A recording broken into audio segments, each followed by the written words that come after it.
Hey there, you beautiful coach. So it's Joel here, and in today's video, I'm going to be breaking down my entire content conversation engine. Now, this is the engine that is responsible for being super consistent with content, but mainly creating and growing two brand new coaching businesses to well over six figures in less than 12 months from a standing start as a brand new coach. I really owe most of my success to this content conversation engine. I'm going to be really breaking it all down in this video. And if you stay around till the end, I will share exactly my whole process, what I post, when I post, how I post. So you can really take this, implement it in your business, and start seeing the results that I know you deserve. Because I see far too many coaches, especially in the earlier days, kind of really relying on inspiration. And yes, inspiration is great. Absolutely, whenever you are inspired, create from that place. I'll never say don't do that. But if you rely on inspiration, you will forever be haphazard, inconsistent. And really, the first goal with content creation is consistency, because consistency leads to frequency of posting, but it leads to trust essentially. So that is really our first goal here. So if you don't get this right, you'll just forever feel frustrated, frustrated and not being visible and not creating clients, not booking calls and not having the impact that I know you want to have. I don't want you to be the world's best kept secret. I want you to start creating the financial rewards and really making the impact that I know you want and truly deserve. Now, before we get into the big ideas that support and back up the content conversation engine, I want to share some of the main mistakes I see coaches make in creating this content conversation engine. The first is just, as I said before, lacking systems, really relying on inspiration. But that's what amateurs do. Amateurs rely on inspiration. Pros act in anticipation of inspiration. They build systems to lean on when they're not inspired because they know those days, those weeks will come. As James Clear says, we don't rise to the level of our goals, we fall to the level of our systems. So really the biggest mistake is just having no systems. The second biggest mistake is treating social media as that social media or social broadcasting. What I want you to get your mind into that is social media is actually social networking, meaning it's not a one-way conversation, it's a two-way conversation. It's a relationship game. There's never been a coaching contract or a partnership created outside of a relationship. So really this is a platform to build incredible relationships. I've built some amazing relationships on social media. I've formed partnerships, collaborations, friends, many clients, and I will continue to use it as that because I understand how to use the platform. It's a two-way conversation. Now, in the book, How to Win Friends and Influence People, one of the core messages is about how to influence people. How do we do that? We listen. We listen. I'm sure you've gone to a networking event and someone's just talked at you and you're like, wow, I want to get away from this person. But when you go and meet someone, they're asking lots of questions about you, you immediately are magnetized towards them, right? Because there's that two-way conversation. Now, I want you to really get this into your mind that social media is social networking, not social broadcasting or social media. The next biggest mistake, and slightly linked to that, is they treat social media as a numbers game, not a relationship game. This is a relationship game. There is, as I say, no contract that's ever been created outside of a relationship. Now, if you've only got a few hundred followers right now, an audience of only a couple of hundred, or email list of only a couple of hundred, this is a position of strength. You're in a great position because you can have that conversation on a one-to-one basis. You can slow things right down and really reach out to these people individually and form those relationships. Whereas if you look at a coach, a leader, an influencer who has hundreds of thousands of followers, they can't keep up with the level of conversations. They can't have these one-to-one relationships. So this is a position of strength. I really want you to understand this. If you don't understand this, you will forever be chasing the followers, the vanity metrics, the likes, and you'll be optimizing for that dopamine hit rather than optimizing for depth of relationship. I've got many people that have been following me for years, and they still haven't worked with me, but I know at some point in the future they will. And even if they don't, I don't mind, because I know that I've got this beautiful relationship. I've added so much value to them because I am really taking each person as they are. Now, a great hack to put in your mind is imagine however many followers you have in one room. So say you have 300 followers, imagine 300 people in one room. That's a lot of people. Do you think you could create a business from those 300 people? Absolutely. I think you can create a business, amazing business, from 100 raving fans. There is a famous blog called 1,000 Raving Fans, and I highly recommend Googling that and reading it. But I reckon all you need is 100 raving fans. How to create 100 raving fans? Go the extra mile. Do the unscalable things, because right now, if that's your audience size, this is your strength. So go the extra mile, do the unscalable things, because at some point when you use this engine, you're going to get to a point where you can't do the unscalable things and you have to automate or hire, and then it loses that personal touch. So this is a position of strength for you. The next biggest mistake I see, especially with earlier coaches, is seeking to be understood versus seeking to understand. And this actually comes from a wounding of not being seen, not being heard. And I know this because it was truth for me. When I first started my coaching and creating my content, I was very much trying to prove myself. I was trying to prove how smart I was and how much I'd grown. And I was sharing stuff that I was learning at that time.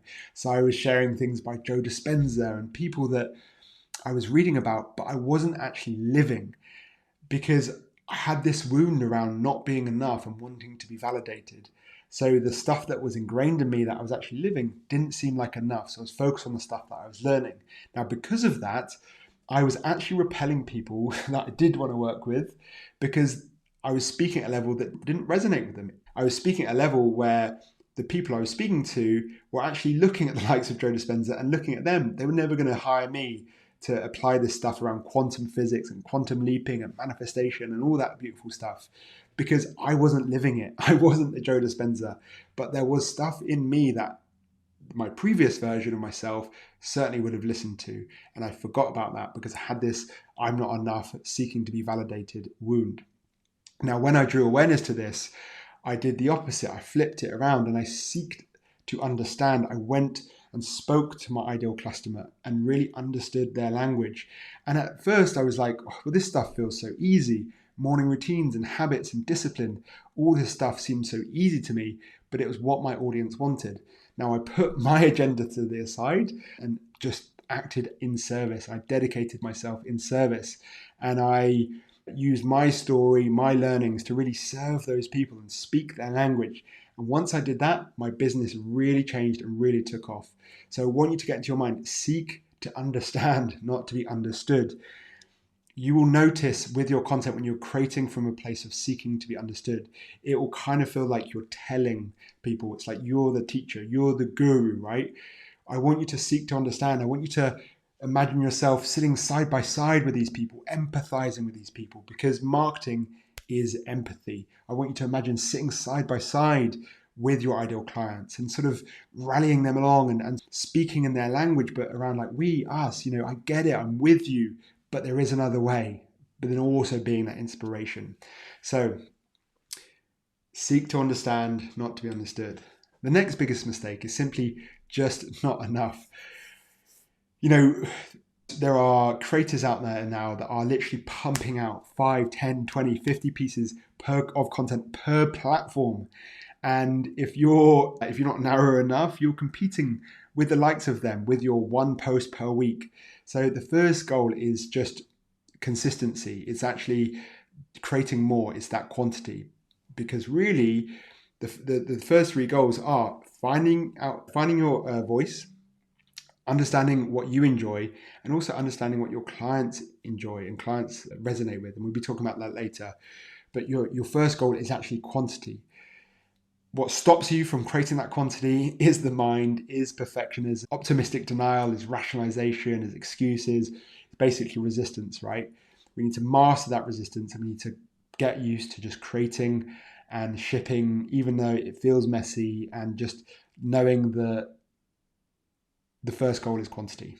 And I've said it before at the start, not many people are going to see your content. So you have full permission to suck.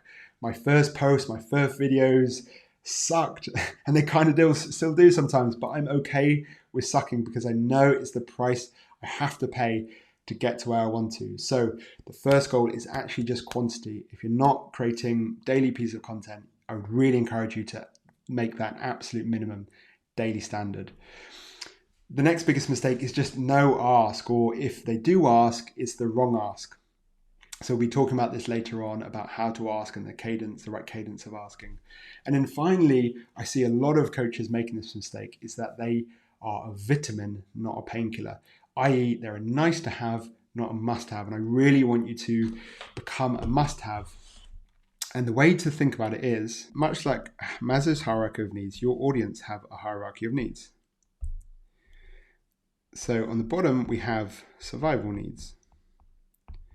Now, this isn't food and water, although for many people in the world, that sadly is the truth. But this is the thing that almost, it does feel like a threat to their system. It feels like a threat to their being. It's a thing that your audience is waking up thinking about every single day. They're going to bed thinking about.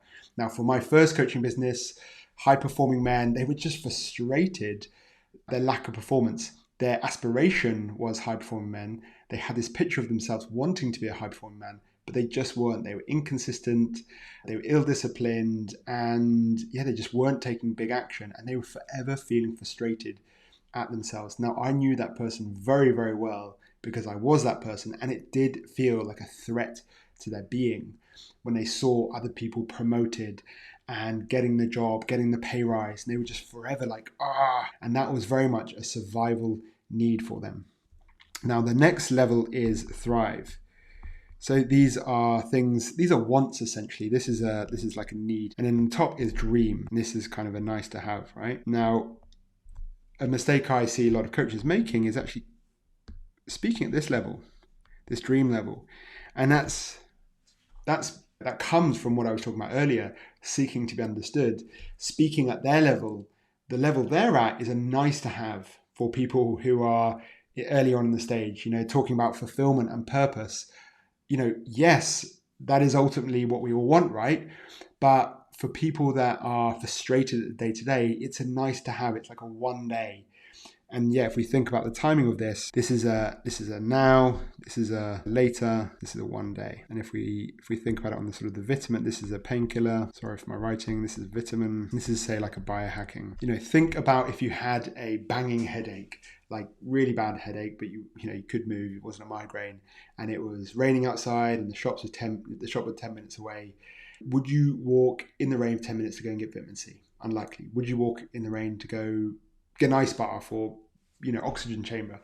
Unlikely. Maybe unless you pay for it. But you hear what I'm saying. Would you walk 10 minutes in the rain to go get a painkiller, paracetamol? Most likely, yes. And that's what I want your content and marketing to be. Not fully, but I want you to be thinking around 60-70% in this survival.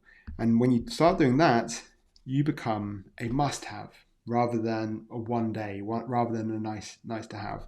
And really, this comes from truly understanding our audience.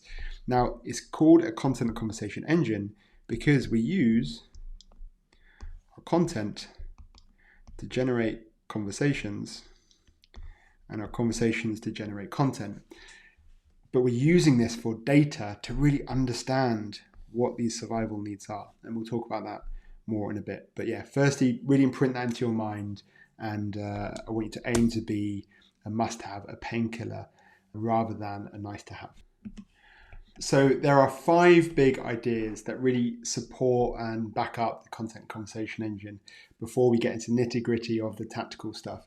The first is learn it, live it, give it. And I learned this from Jarek Robbins, who's Tony Robbins' son, and it changed so much in my content because prior to understanding this, I was learning it and then giving it. And because of that, there was no real certainty in what I was sharing. There was no real certainty in the content because I wasn't living it. I was just learning it. And as I shared before, this kind of came from a place of wanting to prove myself and really a wounding of not being seen or not being enough. when I realized that actually it's what I was living, that's what people wanted, and that's what got me to this place, I really just focused on, the things that I was living.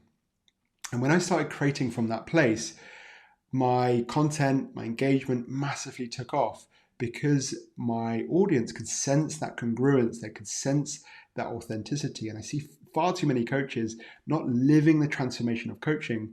They're not sharing their transformation, they're sharing their translation. They're sharing their translation of the Joe Dispenzas and the Lewis Howes and what have you, but they're not actually sharing their transformation. I've said it before and I'll say it again. The best way to sell coaching is to live the transformation of coaching. And that's why I believe coaching is the best career in the world, because it's essentially about going and creating your dream life and sharing how you got there. That's really become my business model. Go and create my dream life and share how I got there. Now, that sounds all lovely, right?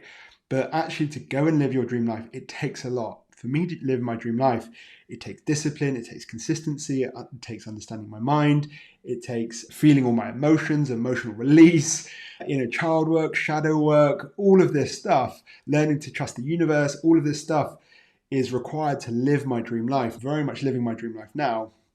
When I share how I got here, there's so much more congruence than if I just read it in a book and then try to teach it. So I really want you to understand this. Learn it, live it, give it. Now, this doesn't mean you have to wait till you get there before you start sharing, because I absolutely guarantee you are already sitting on a 6, probably even a 7-figure business with everything you already know and the life experiences you already have. Because there is a thing called the curse of knowledge, which essentially says we ignore the stuff that's easy to us and we assume it's easy to others. I had built this habit over a number of years, waking up at 5 a.m. And I just, by the time it was fully ingrained in me, I kind of assumed it was easy to others. That was until like people reaching out and sort of really engaging with my 5 a.m. content that I actually listened. I was like, oh, actually, maybe this isn't that easy for others. Maybe there is something in helping people build morning routines and wake up earlier. And that's really how I built my whole first coaching business. So I really want you to understand this. Learn it, live it, give it. So the stuff that you are giving, you should be living. I have a simple filter now when I create content is, am I living this?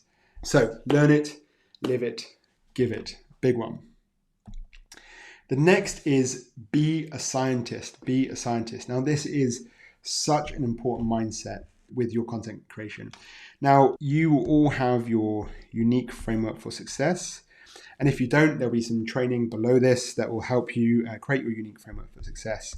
Ultimately, this is having 3 pillars. And within these 3 pillars, you kind of have 3 steps. Or these steps could be ultimately topics as well. So one of the purposes of having this unique framework for success is to create a framework from which to test from. Because in the earlier stages of being a coach, you kind of don't truly understand what your clients really want. And that's a big focus, a big goal of content creation in the earlier stages is to find your voice, find what you enjoy, what your clients want, and what your clients will pay for. And the big goal of having this unique framework for success is a framework from which to test with. Now, I'll share my example. So my very first coaching offer was called 63 Days to Personal Power, which I renamed 12-Week Year eventually.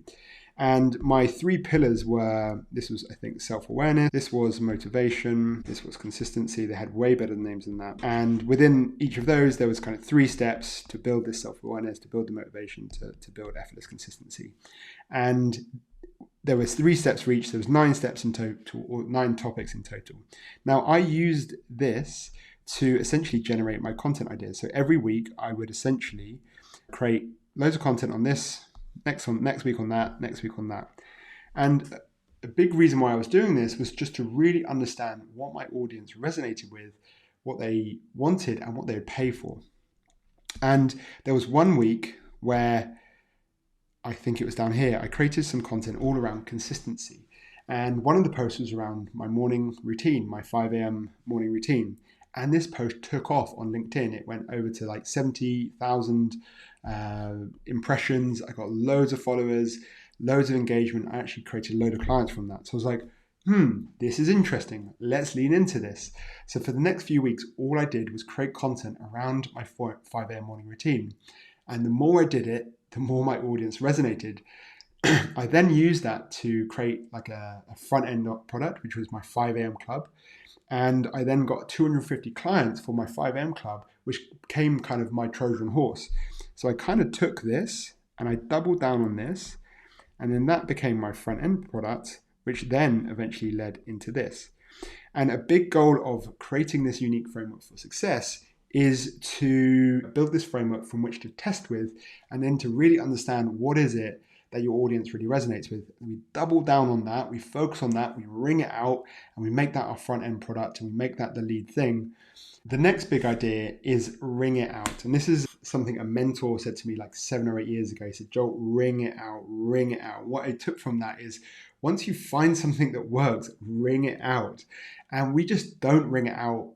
I was certainly guilty of this in my earlier stages as a coach. I would post something and I just assumed that would be it. But we want to wring everything out. We want to maximize distribution, maximize how far it's been reached, and really maximize the things that take off.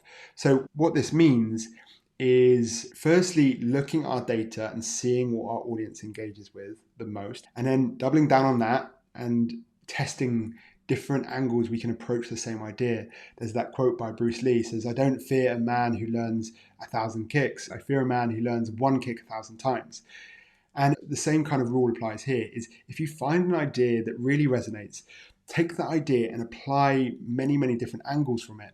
Maybe you can write stories about it. Maybe you can write a listicle about it. Maybe you can write a contrarian view about it.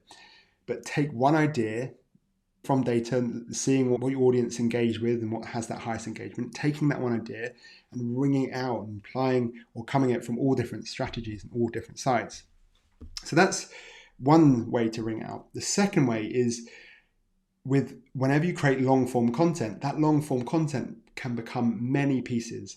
So whenever I write a newsletter, that newsletter often becomes 10, 20 pieces of content. It becomes listicles, it becomes carousels, it becomes a reel, it becomes a longer form YouTube or a longer form bit of training. So this is called the hub and spoke method. So you imagine the hub of a wheel and then the spoke being all the different bits of content you can create from that longer bit of content.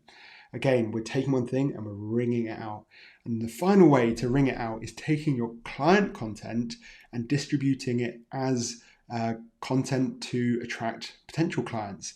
Because if it's good enough for your clients, it's going to be good enough for your prospects. So this is about taking things that you do once and multiplying it 10, 100 times over. So really wring it out. I see many coaches, they write content, they post it, and then they leave it. We want to be wringing it out. We want to be repurposing. We want to be maximizing reach, maximizing distribution. So wring it out. The next big idea is the idea of hunting versus farming. So you can think of hunting as outbound, where we are going to find our clients and going to them, meeting them where they're at and starting conversations with them there. So hunting is outbound, whereas farming is inbound. We are using our content, our marketing for prospects to come to us. And which one is better? Well, they both have their place. The thing is if we just draw this, if this on the y-axis is money and this is time, the way I like to think of this is hunting, outbound, it can create results very, very quickly, but it tends to have a little bit of a capacity, a plateau. This is outbound. So we can get some very quick results, but it tends to have a bit of a roof. Whereas farming, it does take a little bit longer. If you think about building a brand where people are coming to you, that does take time. It takes time to build that authority, that trust, and time to build that critical mass. So inbound does take time, but it can be exponential in what you can achieve. But what we are going to do is going to be building a hybrid of both, because we are going to be building this organic engine. At the same time, we're going to be building the outbound, and we're going to be looking at ways to automate that and leverage that. But the thing to understand is that the content is going to be feeding the outbound. We're going to be using the content to generate conversations, and that's why it's called the content conversation engine. Now, the next big idea is the idea of head, heart, hands. Now, in some previous training, I spoke about this idea of the shell identity and the core identity, an idea that I took from Frank Kern. And because of that, we have kind of two levels of communication. We have our shell, which is kind of talking to the head, and we have the heart. So the first level of communication is shell to shell or head to head. This is you, this is your prospect. The second level of conversation or communication is heart to heart. Now, we want to be applying both. Now, head to head is more about tactics, it's more about strategies, it's more about understanding the skills of content writing and copywriting and writing hooks. But the heart to heart is where you really shift the needle, and this is who you are, this is your being. Now, the best way to communicate from this level, from heart to heart, is live your perfect average day, live true to who you truly are, and communicate from that level. When you communicate from that level, you will speak from your heart to their heart, or your subconscious to their subconscious, and you'll be far more influential. If you stayed at this head to head, you'll get only so far. There's only so far tactics and strategies will get you. But when you speak from heart to heart, that's when your business can really, really grow. But we need to understand both the head to head communication, understanding hooks, headlines, and what have you. But we also need to understand, we need to speak from heart to heart. This is about speaking in congruence with who you truly are. And when it comes to hands, this is about call to actions. This is about what's next, and this is about making requests as to what the action is, that call to action. So get into your mind, we want to be speaking at three different levels: head to head, which is the tactics; heart to heart is in who you are, your congruence; and then hands, which is the call to actions, like what is next. Now, the last big idea is the idea of the 5 C's. Now, let me draw why this works and why I've designed the content engine the way it is.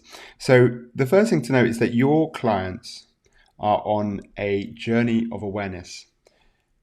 Down this side is highly aware, down this side is least aware.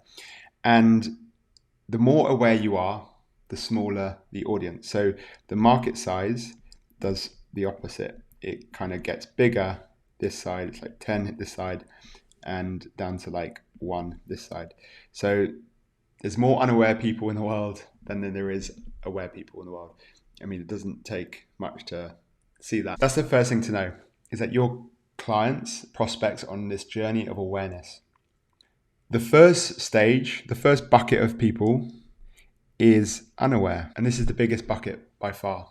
People who are just unaware they have a problem, unaware of a solution, they're just totally unaware. The next bucket of people are problem aware. These are people that know they have a problem. They know they are unhealthy. They know they have gut issues. They know they are stressed. They know they have a problem. The next bucket of people are problem and solution aware. So these people, they know they have a problem and they know there's a solution out there to them. They're stressed. They know that mindfulness will help them with that. The next bucket of people are problem, solution, and product aware.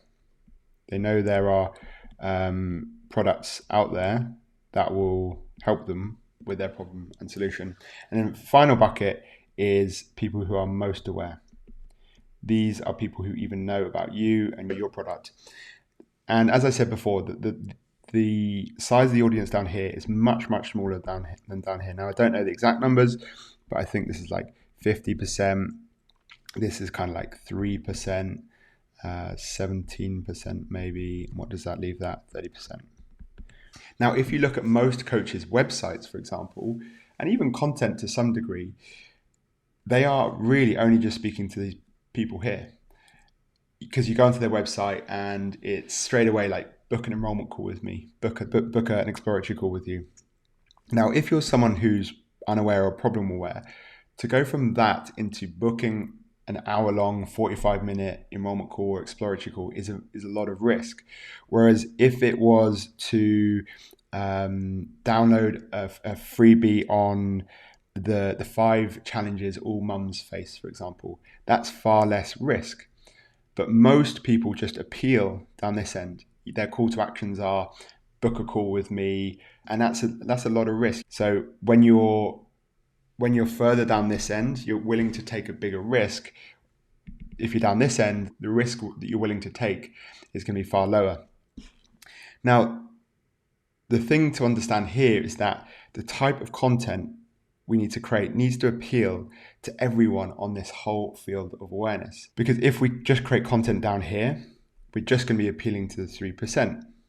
But if we just create content down here, we're going to be appealing to a bigger audience. But this audience has to go through this whole journey of awareness, and that's going to take time, and you don't have time. So we need to essentially be creating content that pushes people along this journey, and at the right time, be posting people who are down this end, who are aware of your product, and they're openly shopping. And that's what what great content does. It captures people down this end, here, here, and here. And the type of content that we need to create at each stage is totally different. So for example, down here, people who are unaware, things like stories, anecdotes, these do really, really well. And a great example here is Brené Brown. Before The Power of Vulnerability, her TED Talk that took the world by storm, before The Power of Vulnerability, very few people kind of knew about vulnerability. I certainly didn't. But through stories, she made people aware of the problem of not being vulnerable. She then, through stories, made people aware of the problem, but also the solution, which was courage, which was vulnerability. And eventually, she had products. But the point to say here is that stories and anecdotes work really well here. And what they do is they can facilitate paradigm shift. Now, if you facilitate a paradigm shift in someone's life, you're going to gain a lot of trust in them. Like Brené Brown, she facilitated that paradigm shift in so many people. And because of that, we just trusted her. And anytime she launches a product or launches a book, we're going to buy it because she got us that early. Does that only mean we create content down here? Well, no, because that will take a long, long time. But we want to be creating content that's like the paradigm shift type content, the stories, but we also want to be creating content that appeals to people down here, which is more like case studies, testimonials. And the content conversation engine that I've created, it appeals to everyone on each different stage. And essentially how it does that, each day we have a theme for each day, and it's called the 5 C's. So Monday is connection. This is stuff about us, our hero story, vulnerable shares, our nemesis, things that we've gone through, using our stories to capture people down at this end. So we're telling people our stories of when we were unaware or when we had a problem. We're capturing people down here and moving them along the field of awareness. So Monday is connection. Tuesday is coaching. So this is things like the 5 steps to the 3 biggest mistakes that. So this is essentially making people or taking people from maybe being problem aware to problem and solution aware. So we're capturing them with something that really captures their attention. And then through coaching, we're making them aware that there's a solution to their problems. Wednesday is credibility. So this is testimonials and case studies. This appeals to people who are further down on this end. So they are problem, solution, and product aware. And these people are openly looking for solutions or openly looking to invest their money. So what we need to create there is credibility. We need to share testimonials and case studies. But these also appeal to people who are problem and solution aware if we do it the right way. For example, if we tell our client's hero's journey, we talk about the problem, we agitate it, and then we talk through the journey of the solution of how we help them. And that will take them from being problem to problem solution aware. So that's Wednesday. Thursday is straight up conversion posts. So this is people who are just down here that they know there's a product out there and you just need to tell them, like, you need to call them out essentially. And then Friday is challenge their belief. This is the paradigm shifting type posts. This is the the Brené Brown type stories, which, facilitate that paradigm shift in people's lives. So those are the 5 C's. So Monday is connection, Tuesday is coaching, Wednesday, credibility, Thursday is conversion, Friday is challenge their belief. So what does that all look like for me? So my 2 biggest content creation days are Monday and Friday. Monday, I create my client content in the morning, and I might use this for YouTube or even a lead magnet. As I shared before, ring it out. There's no point creating things multiple times. If it's good enough for your clients, it'll be good enough for your prospects. And again, people pay for implementation, not the content. So don't be afraid of giving client content away. So that's what I do on Monday. And I will also on Monday write 5 to 10 LinkedIn posts. And these come from my Instagram Reels, my newsletter, or just inspo, like if I feel in flow. So that's what I do on Monday. Daily, I just record 1 reel and 1 story. I always get an insight from client session. So I just rely on that fact that every day I will have an insight, or I will hear a question from a client that I'll think that will be great content. And I just record it after the session or in the afternoon before I take my afternoon off. It takes me 10 minutes. I add it to captions and boom, I've got a reel, and I'll post it the next day. I'll also do 1 story every day as well. And the story is just, there's no strategy there. I kind of just post as and when inspiration comes to me, and I test out ideas. I do every 6 to 8 weeks. I run these client campaigns where I'll be very deliberate with the story strategy, because it's more around creating clients. But the rest of the time, I'm just adding value, giving people an insight into my life, and testing out ideas. Often, I will come up with ideas and stories and go, boom, this is great. I'll make this a reel, or I'll make this a post, or I'll make this a newsletter as well. So my story is often where I test ideas and see what really resonates, see what my audience are reaching out and really engaging with. So that's daily. And then Friday, write my newsletter. So that is my whole strategy. If you have any questions, reach out. And thanks for staying with me today. Hopefully it's been super useful, and sending lots of love.